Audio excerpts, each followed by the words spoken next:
वैसे तो मैं गवर्नमेंट से कभी कोई सवाल नहीं पूछती, क्योंकि मेरा अपना मानना है कि अपनी मेहनत की जाए, गवर्नमेंट से क्या ही पूछा जाए, उनकी अपनी गवर्नमेंट है, जो चाहें वो करें।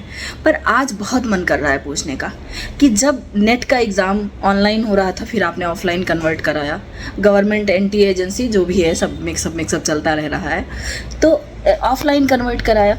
ऑफलाइन में ये आलम था, उस दिन का टेम्परेचर सबसे ज़्यादा था भाई, इतनी गर्मी थी। उस गर्मी में भी अगर कोई लड़की बाल बांध के गई हुई थी, क्लेचर लगाई थी, इस टाइप का रिबन लगाई थी, तो उसका निकलवा दिया जा रहा था।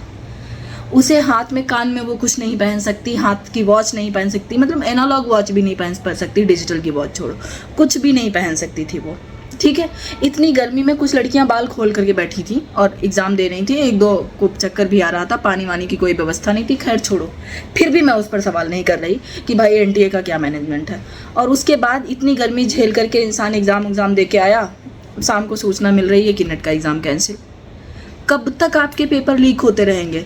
आप बच्चों के साथ इतनी सख्ती बरतते हो, ठीक है बरतो, मैं नहीं कह रही, लेकिन फिर ये शिकायत दो ना कि एग्ज़ाम इसलिए कैंसिल हो रहा है क्योंकि बच्चे नकल करते हुए क्लासरूम में पाए गए। वहाँ तो बच्चे एग्जाम परीक्षा हॉल में नकल करते नहीं पाए जा रहे हैं। ये पेपर लीक हो रहा है, तो ये पेपर तो बड़े स्तर से लीक हो रहा है ना। तो सबको पैसा कमाना है, चीज़ें करनी है, लेकिन उसमें उन बच्चों का क्या? इतने सारे अभ्यर्थी एग्ज़ाम देते हैं, दौड़ के जाते हैं, धूप गर्मी, या बहुत लोगों को तो यहाँ तक की दिक्कत है कि उतना किराया मैनेज करना भी मुश्किल है, और उसके बाद पेपर कैंसिल हो जाता है। कब तक चलता रहेगा ये? आप कब तक यूथ के भविष्य के साथ खेलते रहेंगे? बहुत गलत है, इस पर आपको कड़ी से कड़ी कार्रवाई करनी पड़ेगी, क्योंकि ये बिल बहुत ही ज़्यादा गलत है। हर एग्ज़ाम कैंसिल हो रहा है। एक तो सालों इंसान इंतजार करता है एग्ज़ाम का, देखिए नीट का एग्ज़ाम कैंसिल, नेट का एग्ज़ाम कैंसिल, यूपी पुलिस का एग्ज़ाम कैंसिल, पीसीएस का एग्ज़ाम कैंसिल, आरओ का एग्ज़ाम कैंसिल। पता है, दो लाइनें ज़रूर कहना चाहूँगी कि लश्कर तुम्हारा है, सरदार तुम्हारा है, जो मर्जी हो छापो, अखबार तुम्हारा है। मतलब आपने तो बिल्कुल, वो कहते हैं ना, एक गलती, दो गलती, तीन गलती, चार गलती, आपने बिल्कुल ठेका ले रखा है कि भाई यूथ से रिलेटेड जितने एग्ज़ाम होंगे सारे कैंसिल कराएंगे। क्यों, कब तक?